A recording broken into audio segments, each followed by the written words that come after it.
واعتصموا بحبل الله جميعا ولا تفرقوا. Bismillahirrahmanirrahim. Assalamualaikum warahmatullahi wabarakatuh. Innal hamdalillah nahmaduhu wa nasta'inuhu wa nastaghfiruh wa na'udzu billahi min shururi anfusina wa min sayyiati a'malina. May yahdihillahu fala mudilla lahu wa may yudlilhu fala hadiya lahu. Asyhadu an la ilaha illallah wahdahu la syarika lah wa asyhadu anna Muhammadan 'abduhu wa rasuluh. Allahumma salli wa sallim wa barik ala nabiyyina Muhammad wa ala alihi wa ashabihi wa man tabi'ahum bi ihsanin ila yaumiddin. Amma ba'du. Subhanaka la ilma lana illa ma 'allamtana innaka antal alimul hakim. Allahumma anfa'na bima 'allamtana wa 'allimna ma yanfa'una wa zidna ilman. Hadirin yang dirahmati Allah Subhanahu wa taala, alhamdulillah, puji dan syukur kita panjatkan kepada Allah Subhanahu wa taala atas nikmat yang Allah Subhanahu wa taala karuniakan kepada kita, terutama di hari ini 10 hari awal bulan Dzulhijjah. Ya, hari ini kita sudah masuk ke 10 hari pertama di bulan Dzulhijjah, yang mana 10 hari yang memiliki keutamaan. Para ulama menyebutkan kalau di bulan Ramadan, ya, malam-malam 10 hari terakhir itu yang lebih utama dibandingkan dengan malam-malam yang lainnya.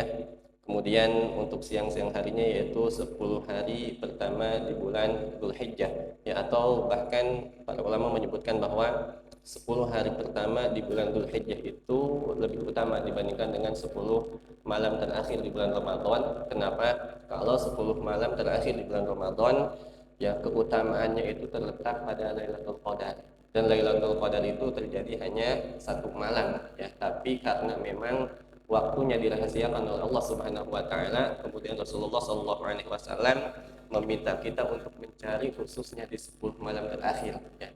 Nah, kalau bulan Dzulhijjah, ya, khususnya di 10 hari pertama bulan Dzulhijjah, itu semua hari-harinya waktunya itu memiliki keutamaan.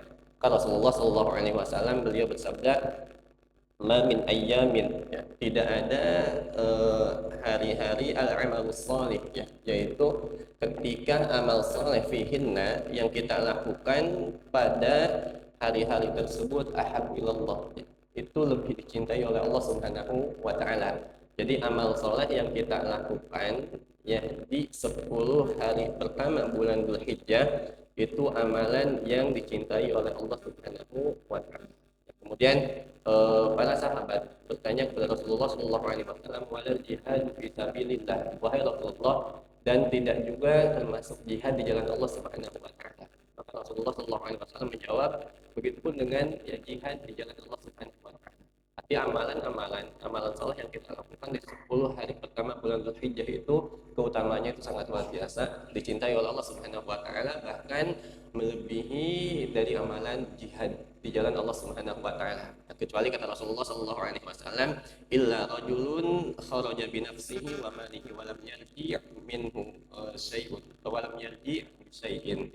Kecuali ketika seseorang yang keluar di jalan Allah Subhanahu wa taala dengan jiwanya, dengan hartanya, kemudian dia tidak kembali, yaitu mendapatkan mati syahid, ya. Ini harusnya menjadi motivasi, ya, untuk kita bahwa kecil apapun, ya, kebaikan amal soleh yang bisa kita lakukan di 10 hari pertama bulan Dzulhijjah itu, maka mudah-mudahan kita memanfaatkannya, kemudian melakukan amalan tersebut, ya, karena itu amalan yang dicintai oleh Allah Subhanahu wa taala. Hadirin yang dirahmati Allah Subhanahu wa taala, kita lanjutkan pembahasan kita di surat An-Naba, ya. Sebelumnya telah kita baca terkait dengan saling bertanyanya orang-orang kafir, ya, kemudian anil naba'il 'adzim, ya, mereka bertanya-tanya tentang berita yang sangat besar, perkara yang sangat besar, ya, yaitu hari kiamat, hari akhir, yang mana mereka itu berselisih, ya, berbeda-beda ketika Rasulullah Shallallahu alaihi wasallam menyampaikan akan adanya hari akhir, ya, hari kiamat, hari kebangkitan. maka keadaan manusia ketika itu ada yang menerima iman kepada Rasulullah SAW, kemudian ada yang ragu dan juga ada yang menolak, yaitu orang-orang kafir. Ya, maka kata Allah Subhanahu wa taala, kalla saya'lamun tsumma kalla saya'lamun. Ya, sungguh kalian atau mereka itu pasti akan mengetahuinya. Ya, mereka akan mengetahui bahwa hari akhir, hari kebangkitan, hari pembalasan itu benar-benar akan terjadi, dan mereka akan menyadarinya ketika mereka sudah mengalaminya di hari akhir nanti, ya. Karena di dunia mereka tidak mempercayai orang yang sudah mati, orang yang sudah meninggal itu akan dihidupkan kembali oleh Allah Subhanahu wa taala.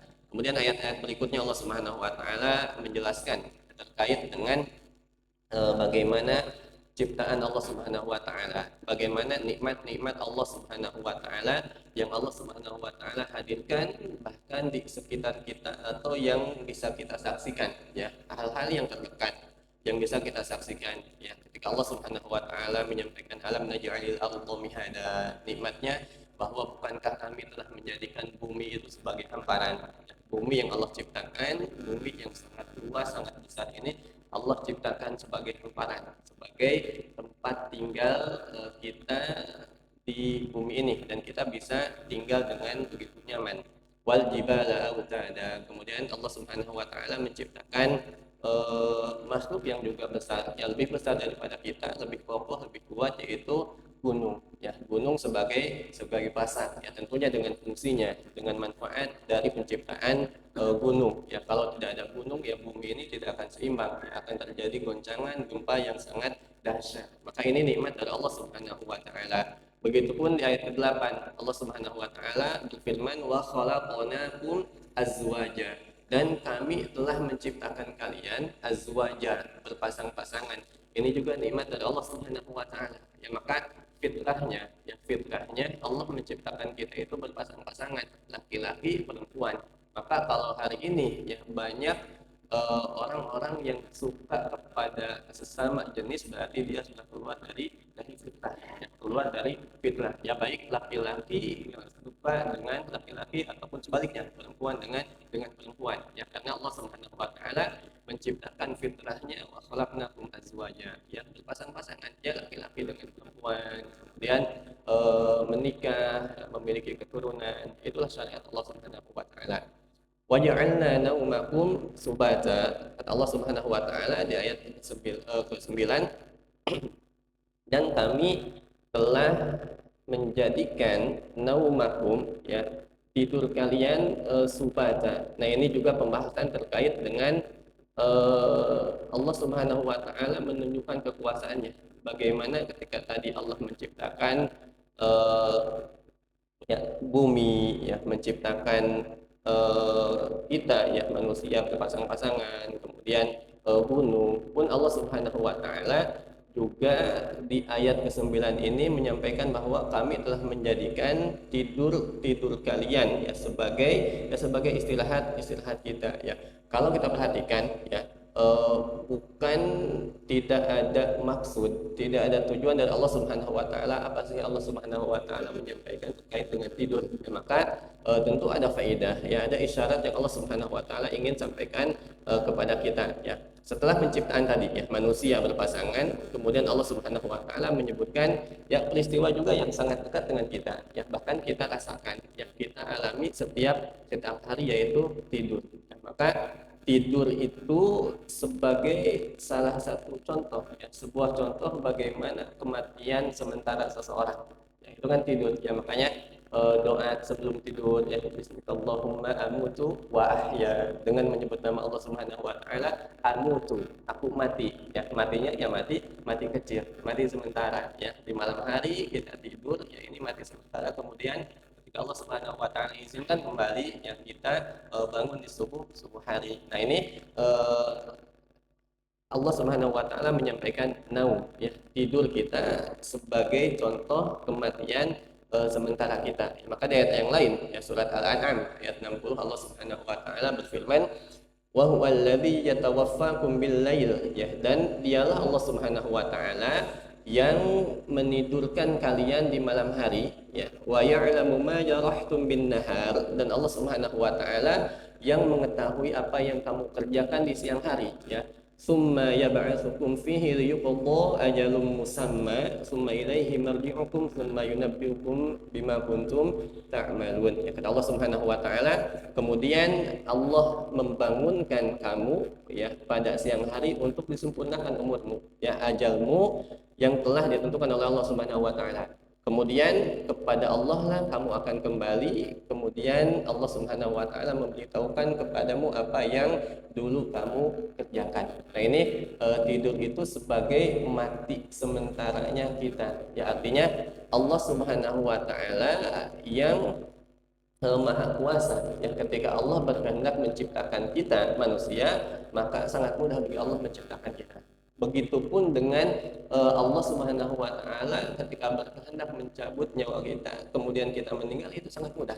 Begitupun ketika kita dikembalikan. Ya, ini gambaran seseorang yang diciptakan oleh Allah Subhanahu wa taala, kemudian suatu hari dia akan meninggal, maka mudah bagi Allah untuk menghidupkannya kembali. Yang gambaran kecilnya kan setiap hari pun kita mengalami hal itu.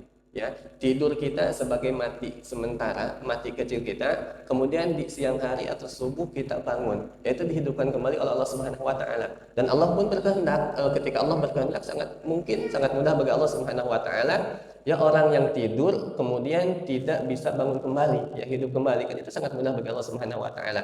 Nah, inilah gambaran bahwa penciptaan kembali makhluk yang telah meninggal itu ya sangat mudah bagi Allah Subhanahu wa taala. Kalau gambaran sehari-harinya sangat dekat kita rasakan. Kita yang meninggal mati sementara kemudian dibangunkan kembali oleh Allah Subhanahu wa taala. Kan yang hakikatnya yang membangunkan kembali kita setelah kita mati kecil atau tidur itu ya Allah Subhanahu wa taala. Makanya kan doa yang kita baca ketika kita bangun, alhamdulillahilladzi ahyana ba'da ma amatana. Ya, segala puji bagi Allah Subhanahu wa taala yang telah menghidupkan kami setelah mematikan kami. Ya, alhamdulillahilladzi ahyana ba'da ma amatana wa ilaihin nusyur. Dan hanya kepadanya, hanya kepada Allah lah kita semua yang akan dikembalikan. Nah, ini tujuan ya Allah Subhanahu wa taala menyampaikan ya tidur di ayat 9 ini. Maka harusnya kita ingat bahwa kematian pun ya sangat mudah bagi Allah Subhanahu wa taala, begitu dengan penciptaan kembali kita ya manusia ya. Waja'alna naumakum subata, kemudian waja'alna al-laila libasa ya. Hadirin yang dirahmati Allah Subhanahu wa taala. Dan Allah Subhanahu wa taala menyampaikan di sini waja'alna al-laila libasa, dan kami jadikan malam itu sebagai libasa ya, sebagai pakaian. Ini juga sama ya, merupakan penjelasan lanjutan bahwa ya alam ini ya berjalan dengan aturan yang sangat luar biasa ya, aturan dari Allah Subhanahu wa taala yang maha mengatur ya. Allah Subhanahu wa taala yang maha mengatur segala sesuatu ya. Allah menciptakan malam, Allah menciptakan siang dengan fungsi masing-masing, baik malam ya untuk kita bisa istirahat setelah beraktivitas seharian, ataupun nanti siang untuk kita bisa mencari penghidupan setelah sebelumnya di malam hari kita istirahat, kemudian kita mendapatkan fisik yang kembali kuat ya. Nah, ini disampaikan oleh Allah Subhanahu wa taala ya, bahwa alam ini ya ada yang mengatur, yaitu Allah Subhanahu wa taala, dan aturan dari Allah Subhanahu wa taala ini sangat sempurna ya. Maka di malam hari, yaitu malam yang sangat gelap, kemudian tidak bercahaya ya, sehingga mata itu kan tidak leluasa untuk melakukan sesuatu. Dan kemudian di malam hari Allah Subhanahu wa taala ciptakan, Allah kehendaki kita semua merasa ngantuk gitu, merasa ngantuk. Nah, ini fitrah ya, fitrah bahwa di malam hari ya, mata kita itu mulai lelah, capek ya, pengen istirahat. Nah, inilah ciptaan Allah Subhanahu wa taala, aturan Allah Subhanahu wa taala bahwa waktu malam itu ya kita waktunya untuk beristirahat. Ya, istirahat kemudian nanti bangun kembali. Kan itu umum ya, atau bahkan semuanya ya secara fitrah yang Allah Subhanahu wa taala ciptakan. Allah tidak menciptakan kita itu beda-beda ya. Ada sebagian orang yang kemudian kalau di siang hari itu ngantuk terus gitu, malas beraktivitas, kemudian nanti di malam hari dia itu segar bugar ya, kemudian pengennya melakukan aktivitas dan lain sebagainya ya. Secara umum ya fitrahnya tidak seperti itu ya, secara umum ya pasti orang-orang itu merasakan ngantuk di malam hari ya, sehingga kemudian dia tidur istirahat ya. Sebaliknya, wa ja'alnan nahara ma'asya, dan kami ciptakan siang ma'asya ya, sebagai penghidupan ya, sebagai penghidupan. Nah ini fitrah yang Allah Subhanahu wa taala sampaikan. Ya, maka kalau hari ini ya ada generasi kita yang malam harinya itu dia tidak tidur, tidak istirahat ya, kemudian melakukan hal yang sia-sia ya, maka dia sudah keluar dari fitrah yang telah Allah Subhanahu wa taala tetapkan. Ya, kecuali tidak tidurnya itu untuk beribadah kepada Allah Subhanahu wa taala. Itu pun kan kalau kita bahas kaji di hadis Umdatul Ahkam gitu kan, tetap ya orang yang beribadah semalaman pun diminta oleh Nabi Shallallahu alaihi wasallam untuk tetap memberikan hak jasadnya, hak fisiknya, untuk dia itu bisa istirahat, tidurnya tidak semalaman kemudian dia tidak tidur beribadah kepada Allah Subhanahu wa taala. Ya, meskipun di momentum ya, atau momen-momen tertentu mungkin ya boleh saja ya, di 10 malam terakhir kita mencari Lailatul Qadar ketika kita i'tikaf ya, kemudian setiap malamnya kita tidur beribadah ya tidak masalah. Tapi untuk setiap hari kita lakukan hal tersebut ya, kita tidak dianjurkan ya untuk melakukan hal tersebut. Kenapa? Karena Rasulullah Shallallahu alaihi wasallam sangat menjaga bahwa ya Allah Subhanahu wa taala memiliki hak untuk kita beribadah kepadanya ya, kemudian terkait dengan diri kita pun memiliki hak untuk mendapatkannya. Baik jasad kita, fisik kita di malam hari butuh istirahat, kemudian di siang harinya kita kerja, aktivitas ya. Kalau kita bayangkan setiap hari, setiap malam kita tidak tidur sama sekali beribadah, kemudian di siang harinya kita harus beraktivitas seharian ya untuk mencari nafkah, kerja dan lain sebagainya ya, fisik kita kasihan ya, fisik kita nanti yang tidak akan mendapatkan hak tidur istirahat di malam hari ya. Baik. Kemudian Allah Subhanahu wa taala juga di sini menyampaikan wa banaina fawqakum sab'an shidada ya. Dan Allah Subhanahu wa taala menyampaikan bahwa Allah menciptakan di atas kita yaitu sab'an shidada ya. Ciptaan langit yang shidada, yang berlapis-lapis. Ya, ini pembahasan tentang penciptaan langit yang sangat kuat ya, syadid ya, shidada sangat kuat ya. Dan ini pembahasan Allah Subhanahu wa taala yang mulai dari apa yang Allah sampaikan yang ada di sekitar kita ya, di bawah di bumi, kemudian baru pindah ke pembahasan terkait dengan langit yang semua orang bisa menyaksikan bagaimana indahnya ciptaan Allah Subhanahu wa taala berupa langit tersebut. Nah, ini semua orang bisa melihat ya, bisa menyaksikan ya, maka harusnya dia semakin yakin bahwa Allah Maha mampu menciptakan makhluk yang jauh lebih kokoh, jauh lebih besar, jauh lebih kuat, bahkan tidak ada cacat sama sekali ya. Ketika kita melihat langit ya, tidak ada cacat sama sekali.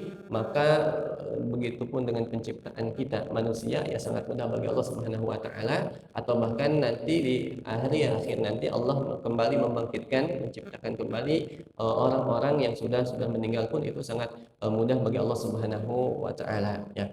Itu di ayat yang ke-12 ya. Kemudian ayat yang ke-13, wa ja'alna sirajan wahaja, dan kami telah menjadikan sirajan wahaja ya. Siraj di sini maksudnya matahari ya. Jadi Allah Subhanahu wa taala menciptakan matahari ya, wahaja, yang wahaja itu artinya secara bahasa nyala api yang sangat besar dan bergejolak, yaitu matahari. Jadi matahari itu memiliki cahaya dan juga memiliki panas. Yang beda dengan bulan. Kalau bulan kan hanya memiliki cahaya tapi tidak memiliki panas. Ya, maka Allah Subhanahu wa taala sampaikan di surat Nuh ya, alam tarau kaifa khalaqallahu sab'a samawatin tibaqa. Ya, tidakkah kamu perhatikan bagaimana Allah Subhanahu wa taala menciptakan 7 langit yang tibaqa, ya, yang bertingkat-tingkat, wa ja'alal qamara fihinna nuran, dan Allah Subhanahu wa taala dialah yang menjadikan al-qamar, bulan itu nuron, bercahaya, ya, nur itu bercahaya, wa ja'alas syamsa siroja. Tapi kalau untuk matahari Allah menggunakan kata siroja, dan Allah Subhanahu wa taala dialah yang menjadikan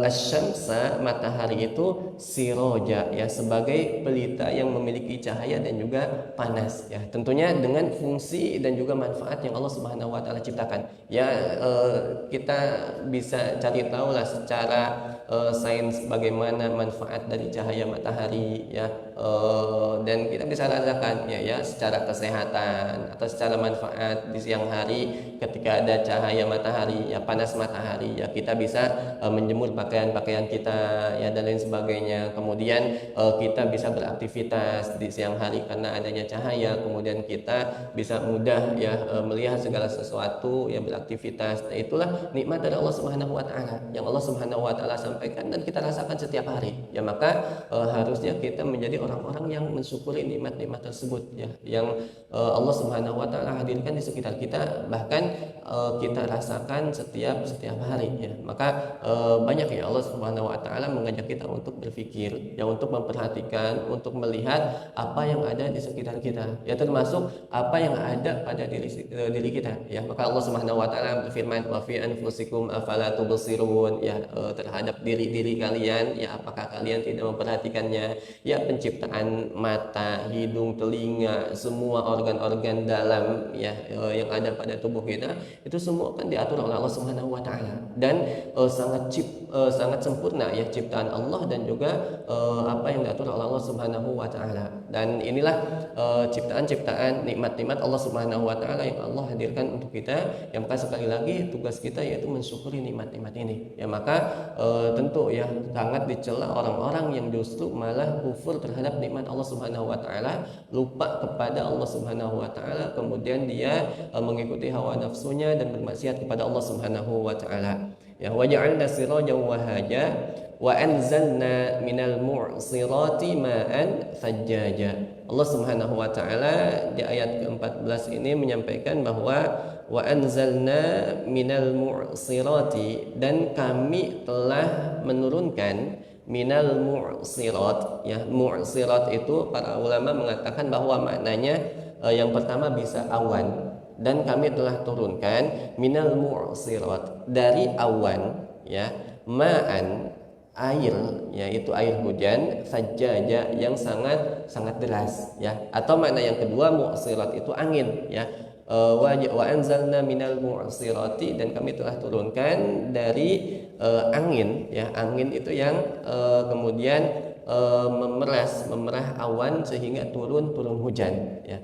Kemudian makna yang ketiga, mu'sirat itu bisa dari kata a'sara yu'siru, yaitu memeras, ya, memeras. Kan dalam bahasa Arab jus perasan itu namanya kan asir, ya, asir, ya, sama. Nah, ini Allah Subhanahu wa taala sampaikan begitupun dengan hujan. Ya, hujan pun sama, ya, ketika air laut kemudian menguap, kemudian nanti berkumpul yang menjadi awan, kemudian dibawa oleh angin, ya, ditiup oleh angin, dibawa oleh angin, kemudian Allah nanti perlas turunkan air hujan itu sesuai dengan apa yang dikehendaki oleh Allah Subhanahu wa taala, kapan dia turun, di mana dia turun, ya. Kemudian orang-orang yang hari ini mungkin tinggal di pegunungan, ya, jauh dari laut contohnya, kemudian dia mendapatkan nikmat dari Allah Subhanahu wa taala dengan adanya air hujan ini, ya. Padahal air hujan itu tadi, ya, air laut yang menguap, ya. Orang-orang yang tinggal jauh dari laut, ya, tetap mendapatkan nikmat dari Allah Subhanahu wa taala yang mendapatkan curahan hujan, yaitu awan tersebut dibawa oleh angin yang diatur oleh Allah Subhanahu wa taala, ya, sesuai dengan apa yang dikehendaki oleh Allah Subhanahu wa taala, kapan ataupun di mana air hujan itu turun. Nah, ini nikmat Allah Subhanahu wa taala yang Allah Subhanahu wa taala sampaikan kepada kita. Sajjaja, bahkan Allah Subhanahu wa taala turunkan air hujan itu dengan sangat deras, ya, dengan sangat kuat, ya. Maka inilah proses dari turunnya hujan pun, ya, harusnya semakin menambah keimanan kita kepada Allah Subhanahu wa taala, ya. Maka kalau hari ini kan di pendidikan anak-anak kita, ya, secara sains saja mungkin kita diberitahukan proses turunnya hujan, air laut menguap, kemudian berkumpul menjadi awan, terbawa angin, kemudian air itu hujan. Ya, tanpa di situ disebutkan ada yang mengaturnya, siapa? Yaitu Allah Subhanahu wa taala. Tapi kita orang yang beriman, harusnya ketika kita mengajarkan kepada anak-anak kita, ya yang kita saksikan ketika turun hujan itu bahan dialog kita untuk menanamkan keimanan kita, ya, atau keimanan anak-anak kita. Ya, lihat nah, ya air laut yang jauh dari kita kemudian menguap berkumpul jadi awan, kemudian Allah Subhanahu wa taala izinkan awan itu ditiup angin, ya, di tempat yang Allah Subhanahu wa taala kehendaki, bahkan tempat yang jauh dari laut, kemudian Allah turunkan hujan di tempat tersebut, ya. Kemudian itulah air yang menjadi berkah ya untuk kita, ya, kemudian untuk tanah yang tadinya gersang menjadi gembur, dan itu semua atas kuasa Allah Subhanahu wa taala. Itu harusnya yang kita sampaikan kepada anak-anak kita, sehingga anak-anak kita itu terbiasa ketika menyaksikan, melihat sesuatu yang ada di sekitarnya, baik adanya matahari yang terbit dari timur, tenggelam dari barat, kemudian adanya penciptaan bulan, kemudian air hujan. Mereka itu sudah terbiasa bahwa semua itu sudah menjadi sistem yang diatur oleh Allah Subhanahu wa taala dengan sangat sempurna, dan mereka itu yakin bahwa oh ternyata ini semua ada yang menciptakan, ada yang mengaturnya, yaitu Allah Subhanahu wa taala. Ya, ini yang harus nantiasa kita sampaikan, dan inilah pendidikan, ya, pendidikan yang harusnya kita tanamkan kepada anak-anak kita. Tidak hanya guru-guru di kelasnya saja, ya, tapi kita sebagai orang tua pun bisa melakukan itu, ya, bisa melakukan itu, ya. Ketika air hujan turun, kemudian tumbuh-tumbuhan ya tumbuh, ya, baik itu buah-buahan, sayur-sayuran, itu pun bisa menjadi bahan dialog kita untuk menanamkan keimanan kita kepada menanamkan keimanan anak-anak kita kepada Allah Subhanahu wa taala, ya. Tumbuh-tumbuhan yang berdekatan atau bahkan dari satu jenis, lihat nah, Allah menurunkan hujan, kemudian biji ini menjadi tumbuh, ya. Pohon mangga contohnya, mangga itu tidak hanya satu jenis, ada yang warnanya hijau, ya, ada yang bentuknya seperti ini, padahal dari sumber yang sama, bahkan dari tanah yang sama, tapi rasanya yang berbeda, warnanya berbeda, yaitu semua kan atas kuasa Allah Subhanahu wa taala. Nah, itulah yang bisa kita lakukan untuk menanamkan keimanan pada anak-anak kita, ya. Ini harus kita biasakan, ya, terkait dengan ciptaan Allah Subhanahu wa taala, ya, bahkan termasuk diri kita, ya. Apa yang kita saksikan, apa yang kita rasakan harusnya semakin menambah keimanan kita kepada Allah Subhanahu wa taala, ya. Wa anzalna minal mu'sirati ma'an thajjaja linukhrija bihi habban wa nabata. Kata Allah Subhanahu wa taala, ini salah satu nikmat berikutnya, ya, dari Allah Subhanahu wa taala setelah menurunkan hujan, maka kemudian linukhrija bih, ya, kami keluarkan, ya, dengan air hujan itu habban wa nabata, ya, biji-bijian dan juga tumbuh-tumbuhan, ya. Maka di ayat yang lain kan Allah Subhanahu wa taala, ya, ketika menurunkan hujan maka kemudian menjadi hiduplah, ya, semua yang mati, ya, tanah yang tadinya gersang, tandus, kemudian menjadi subur, ya, gembur tanahnya, kemudian biji-biji yang ada di dalam tanah itu menjadi tumbuh. Ya, inilah nikmat dari Allah Subhanahu wa taala. Ya, bayangkan kalau Allah tidak memberikan nikmat hujan kepada kita, ya, tidak akan ada kehidupan, ya, tidak akan ada kehidupan, ya. Orang-orang tidak bisa menanam tanaman, ya, sayuran, ya, buah-buahan dan lain sebagainya, ya. Tapi dengan adanya hujan tersebut, ya, kemudian tumbuhlah segala macam, segala jenis tumbuhan yang ada di bumi ini. Ini nikmat dari Allah Subhanahu wa taala. Jadi sangat besar sekali nikmat yang Allah Subhanahu wa taala berikan kepada kita, ya, setiap hari kita bisa merasakannya. Terkadang kita banyak lupa, ya, maka tentu di ayat yang lain Allah Subhanahu wa taala menyampaikan wa in ta'udzu ni'matallahi la tuhsuha, ya. Jika kalian menghitung nikmat-nikmat Allah Subhanahu wa taala, yang kalian tidak akan pernah bisa menghitungnya. Ya, kemudian di akhir ayat Allah Subhanahu wa taala sebutkan, ya, sesungguhnya manusia itu orang yang zalim, ya, orang yang zalim kemudian kafar, ya, kufur terhadap nikmat Allah Subhanahu wa taala. Ya, memang kita itu banyak lupanya dibanding ingatnya kepada nikmat-nikmat Allah Subhanahu wa taala, ya. Padahal Allah memberikan nikmat itu dengan nikmat yang sangat banyak, ya, bahkan nikmat yang tidak pernah kita minta sekalipun itu diberikan oleh Allah Subhanahu wa taala. Terkadang kita lupa karena kita itu melihat nikmat yang Allah Subhanahu wa taala berikan kepada kita itu mungkin hanya sebatas materi ya. Ketika Allah berikan ya pekerjaan yang mudah, kemudian kita mendapatkan uang yang mudah ya, baru kita merasakan oh ini Allah memberikan nikmat ya. Hanya sebatas uang, hanya sebatas materi. Ya itu sangat sempit sekali gitu kan. Tapi nikmat Allah itu kan tidak hanya sifatnya yang materi, uang saja gitu kan.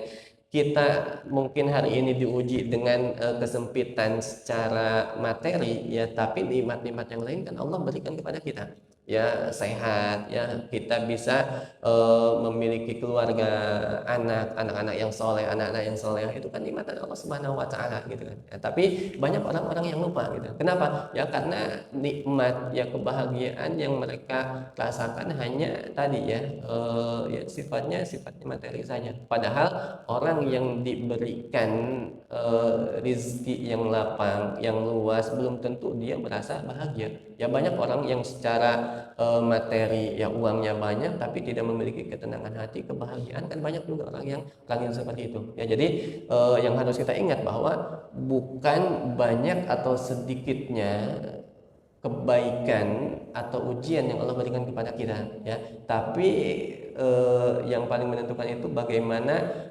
kita mampu mensyukuri ya, atau sabar terhadap kebaikan atau ujian yang Allah berikan kepada kita ya. Orang yang ketika Allah berikan kebaikan meskipun sedikit ya, tapi dia mampu mensyukurinya, pasti dia akan merasakan bahagia ya. Beda dengan orang yang sebanyak apapun Allah berikan kebaikan kepadanya, tapi kalau dia tidak pernah bersyukur kepada Allah Subhanahu wa taala, kan pasti tidak bahagia ya, senantiasa merasa kurang. Begitupun dengan ujian ya. Ujian itu bukan masalah kecil atau beratnya ujian, tapi sejauh mana kita mampu bersabar menghadapi ujian tersebut ya.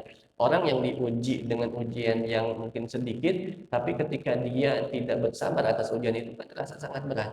Tapi sebaliknya, ketika ujian yang sangat berat sekalipun yang Allah timpakan, Allah ujikan kepada kita, tapi ketika kita berusaha untuk bersabar ya, maka kemudian ujian tersebut kan terasa ringan. Ya, kalau kita lihat kan bagaimana ujian para nabi, ujian para rasul yang disebutkan oleh Nabi Shallallahu Alaihi Wasallam bahwa ujian yang paling berat itu ya ujiannya para nabi ya. Kemudian summa amsal fal amsal. Kemudian yang semisal dengan para nabi ya, orang-orang yang saleh itu ujiannya jauh lebih berat gitu kan. Tapi mereka mampu melewati ujian-ujian tersebut. Kenapa? Ya karena mereka bersabar, kemudian senantiasa memiliki keimanan yang kuat ya, yakin kepada Allah Subhanahu wa taala bahwa Allah yang menurunkan ujian dan Allah juga yang menghilangkan ujian tersebut. Nah, itu nikmat-nikmat yang Allah Subhanahu wa taala hadirkan kepada kita, yang banyak manusia itu lupa terhadap nikmat tersebut, malah sebaliknya dia menjadi orang-orang yang kufur terhadap nikmat Allah Subhanahu wa taala. Maka orang-orang inilah yang dicela oleh Allah Subhanahu wa taala, termasuk yang sudah kita bahas di surat Abasa,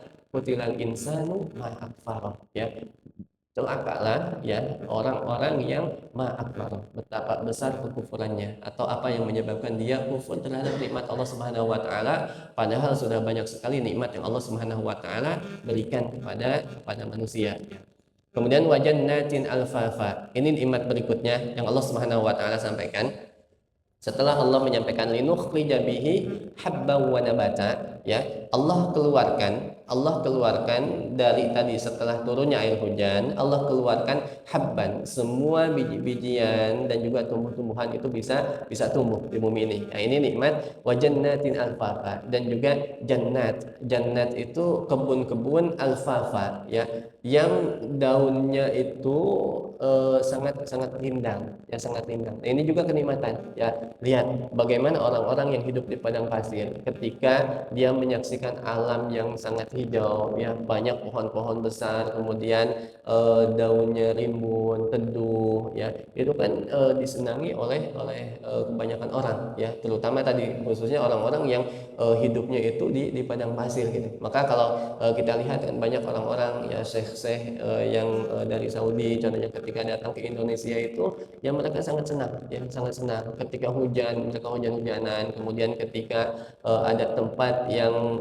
pemandangannya indah, banyak tumbuh-tumbuhan ya hijau dan lain sebagainya, ya mereka sangat senang. Dan itulah nikmat yang Allah Subhanahu wa taala hadirkan. Ya terlebih kita ya ketika kita Allah hadirkan Allah berikan kesempatan kita untuk tinggal di Indonesia ini, negeri yang sangat subur gitu kan. Harusnya keimanan kita ya harusnya semakin kuat. Kenapa? Ya karena banyak nikmat-nikmat yang bisa kita saksikan, bisa kita rasakan ya. Dan ini hadirin yang dirahmati Allah Subhanahu wa taala, juga bagaimana isyarat dari Allah Subhanahu wa taala ketika Allah turunkan hujan, ya kemudian apa yang ada di dalam tanah berupa biji-bijian, kemudian itu kan bisa tumbuh ya. Kemudian nanti setelah tumbuh ya kemudian semakin besar, nanti mengering, kemudian mati. Itulah gambaran kehidupan kita gitu. Kita pun dulu kan nggak ada. Ya sama seperti biji-bijian yang ada di dalam tanah kan kita tidak bisa melihatnya, menyaksikannya. Kemudian Allah ciptakan kita, ya kita hidup di dunia ini, di bumi ini sama seperti tadi ya Allah tumbuhkan apa biji-bijian yang ada di dalam tanah, dalam bumi tersebut, kemudian bisa tumbuh, bisa kita saksikan.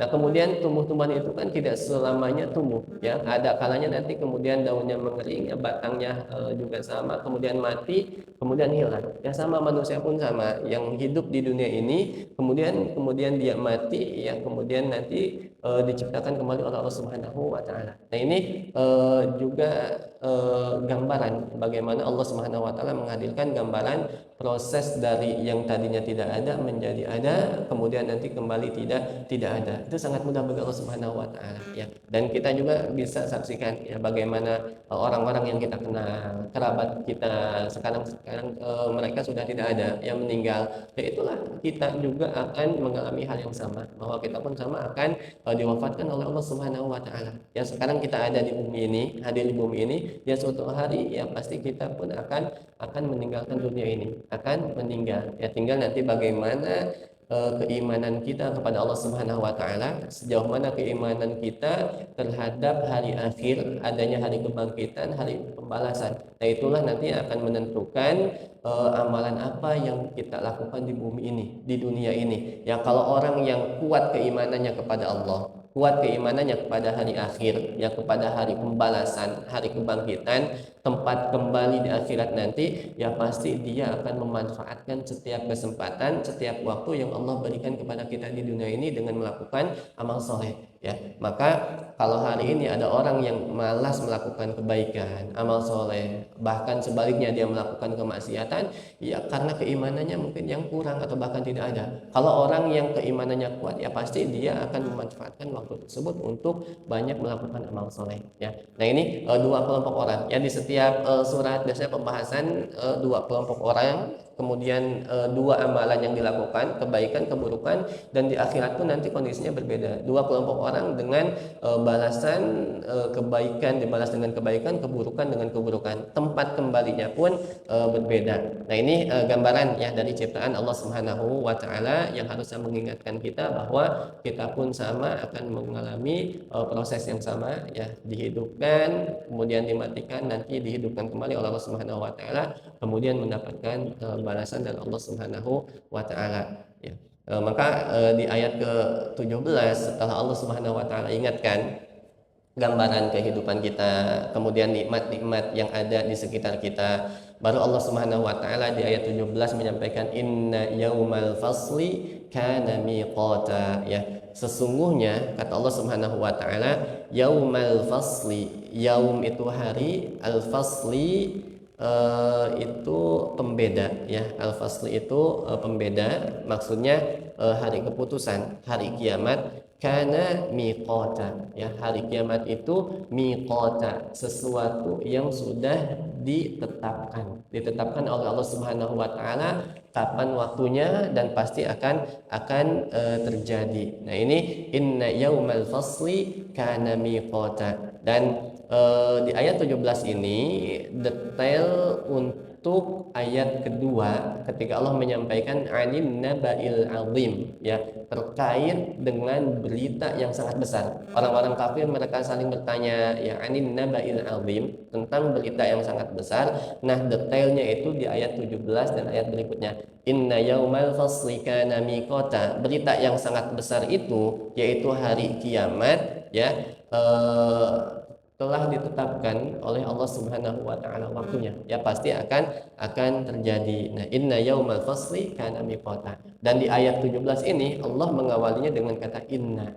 Inna itu harfut taukid, huruf taukid itu penekanan, penegasan, ya. Kenapa Allah Subhanahu wa taala di ayat 17 ini menyampaikan dengan kata penekanan di awal, sesungguhnya, ya, yaumal fasli, hari akhir, ya, hari pembeda itu telah ditentukan, ditetapkan oleh Allah Subhanahu wa taala waktunya.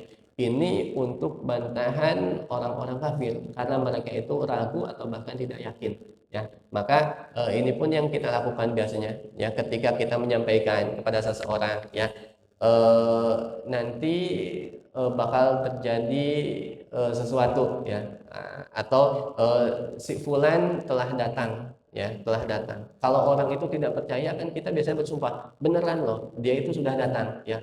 Masih nggak percaya, masih ragu, kita tambah dengan sumpah demi Allah beneran dia itu sudah datang, gitu kan. Nah, ini pun yang Allah Subhanahu wa taala sampaikan ketika Allah menyampaikan bahwa hari akhir, hari kiamat itu pasti akan terjadi. Orang-orang kafir itu menolaknya, ragu, gitu kan. Maka Allah sampaikan inna, sesungguhnya. Nah, ini penekanan, ya. Sesungguhnya hari kiamat itu telah ditetapkan waktunya oleh Allah Subhanahu wa taala. Nah, ini kenapa Allah menggunakan harfu taukid, dan banyak di ayat-ayat Allah Subhanahu wa taala biasanya Allah Subhanahu wa taala menggunakan dengan penegasan, dengan penekanan, ya, ketika tujuannya ini nanti berkaitan dengan orang-orang kafir yang memang mereka itu ragu atau tidak yakin atau bahkan mendustakan, maka Allah menyampaikan dengan bentuk taukid, ya, penegasan. Yauma yunfakhu fis suri fatatuna afwaja. Hadirin yang dirahmati Allah Subhanahu wa taala, sebelum ke ayat 18 di sini ada kata al-fasl, ya. Al-fasl itu hari pengadilan, hari pembalasan, ya.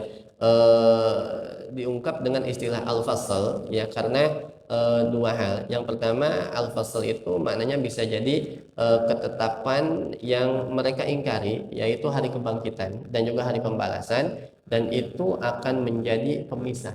Fasal itu kan pemisah, ya. Fasal pemisah. Nah, itu yang akan menjadi pemisah antara orang-orang yang jujur, beriman kepada Allah Subhanahu wa taala, dan juga orang-orang yang mendustakan Allah Subhanahu wa taala, ya. Di dunia ini ketika dakwah Nabi Shallallahu alaihi wasallam, ada orang yang beriman, ada orang yang kemudian kafir, menolak. Maka di hari akhir pun disebut dengan inna yaumal fasli, hari pemisah, hari pembeda. Allah bedakan antara orang-orang yang jujur, yang beriman kepada Allah, kepada Rasulnya, kepada hari akhir, dengan orang-orang yang mendustakan itu semua. Itu dibedakan, dipisahkan oleh Allah Subhanahu wa taala. Kemudian yang kedua juga pengadilan ya, antara manusia, ya, orang-orang yang zalim di antara mereka pun sama, ya, dipisahkan oleh Allah Subhanahu wa taala. Ya, semua amalannya itu dibedakan oleh Allah Subhanahu wa taala. Berikut nanti dengan balasannya, ya. Yauma yunfakhu fis suri fatatuna afwaja. Kapan? Nanti pada hari yunfakhu, ditiupkan fis suri, ya. As-sur itu sangkakala, fatatuna afwaja, maka mereka itu akan datang dengan afwaja, ya, berbondong-bondong, ya. Jadi ketika Allah Subhanahu wa taala nanti mengizinkan malaikat peniup sangkakala, kemudian ditiuplah sangkakala itu, ya, maka semua makhluk Allah, manusia itu akan dibangkitkan, fatatuna afwaja. Mereka itu datang, yang berkumpul di padang mahsyar berbondong-bondong, semuanya berkumpul, ya, baik orang yang beriman, orang yang kafir, ya, dari zaman dulu sampai zaman terakhir nanti semuanya dibangkitkan oleh Allah Subhanahu wa taala, ya. Fatatuna afwaja wa futihatis sama'u fakanat abwaba. Kemudian Allah buka pintu langit, fakanat abwaba, ya. Langit yang memiliki pintu-pintu, ya, semua pintu-pintu langit itu dibuka, dan itu nanti menjadi tempat turunnya para malaikat. Para malaikat semuanya turun, ya, kemudian manusia dikumpulkan di padang mahsyar, ya, untuk dihisab oleh Allah Subhanahu wa taala dan dibalas oleh Allah Subhanahu wa taala. Wasiyiratil jibalu fakanat saraba. Nah, ini terkait dengan fata morgana, ya. Gunung itu sudah dihancurkan oleh Allah Subhanahu wa taala, tapi nanti manusia itu merasa gunung itu masih ada, ya fata morgana kan seperti itu ya, dari kejauhan seperti ada air, ketika kita datang ternyata nggak ada air, itu hanya pantulan dari cahaya seolah-olah seperti air, fata morgana kan seperti itu. Nah ini pun nanti siksaan juga untuk orang-orang kafir di akhirat ya, terkait dengan fata morgana ya, mereka memiliki harapan sesuatu tapi setelah dekati ternyata nggak ada ya. Ini kemudian inna jahannama kanat mirsada ya. Allah Subhanahu wa taala sampaikan inna, sesungguhnya, ini dengan penegasan kembali, jahannam ya, neraka jahannam, kanat mirsada ya. Neraka jahannam itu yang senantiasa mengintai ya, mengintai orang-orang kafir.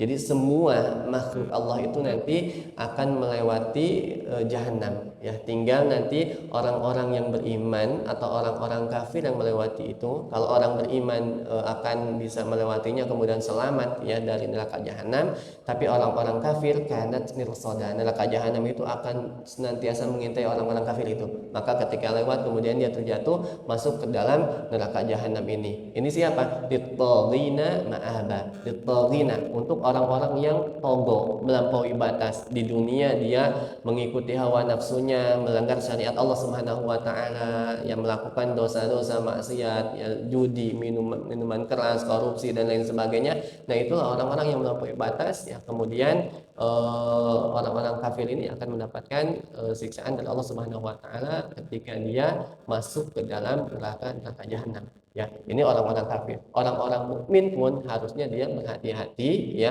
ketika amalan-amalan mereka itu nanti sama seperti amalan orang kafir. Ya, status kita beriman kepada Allah, status kita mungkin Islam ya, tapi ternyata amalan keseharian yang kita lakukan tidak ada bedanya dengan amalan orang-orang kafir. Ya, suka minum minuman keras, ya berzina, ya berjudi, ya korupsi, ya kemudian semua hal-hal yang dilakukan oleh orang kafir itu dilakukan oleh kita kan sama ya, sama, tidak ada bedanya dengan mereka. Nah, hati-hati, lit-taghina ma'aba ya, ini orang-orang togo yang ma'aba, tempat kembalinya tadi neraka jahanam ya, ma'aba ini orang-orang kafir, orang-orang yang melampaui batas ya. Kalau orang-orang yang beriman ya insya Allah Allah akan menempatkan kita di tempat yang paling baik, tempat kembali kita.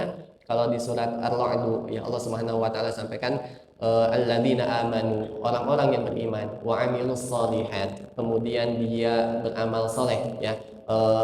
Iman dan amal soleh ini harus nantiasa ada dalam diri kita ya. Jadi kalau kita mengaku beriman tapi malas beramal soleh, kan dusta keimanan kita gitu. Nah, begitupun dengan amal soleh yang kita lakukan harus didasari keimanan ya. Kalau kebaikan yang kita lakukan tanpa didasari keimanan itu kan sia-sia, tidak akan diterima oleh Allah Subhanahu wa taala. Maka Allah sering sandingkan antara iman dan amal soleh.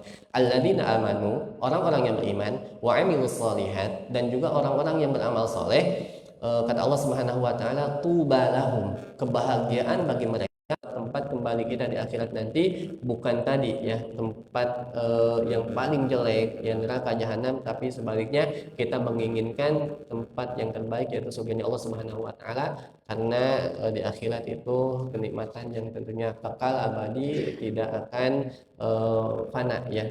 Kemudian semuanya ya kenikmatan ya atau nanti siksaan ya, tinggal kita yang menentukan, memilih ya, kita menginginkan yang mana. Kalau kita menginginkan tempat kembali yang paling baik yaitu surganya Allah Subhanahu wa taala, maka perbaiki keimanan kita ya, amal saleh kita ya, ibadah kita, di sisa usia kita ya kita memanfaatkannya untuk senantiasa melakukan amal saleh, dan mudah-mudahan Allah Subhanahu wa taala memudahkan itu semua ya. Amin ya Allah rabbal alamin. Itu yang saya sampaikan, insyaallah kita lanjutkan di pertemuan yang akan datang. Allahumma inna nas'aluka ilman nafi'an wa rizqan thayyiban wa amalan mutaqabbala. Allahumma inna nas'aluka al-huda wat tuqa wal 'afafa wal ghina. Allahumma ati nufusana taqwaha wa zakkiha anta khairu man zakkaha anta waliyuha wa maulaha. Sallallahu ala nabiyyina Muhammad wa ala alihi wa sahbihi ajma'in. Wassalamualaikum warahmatullahi wabarakatuh.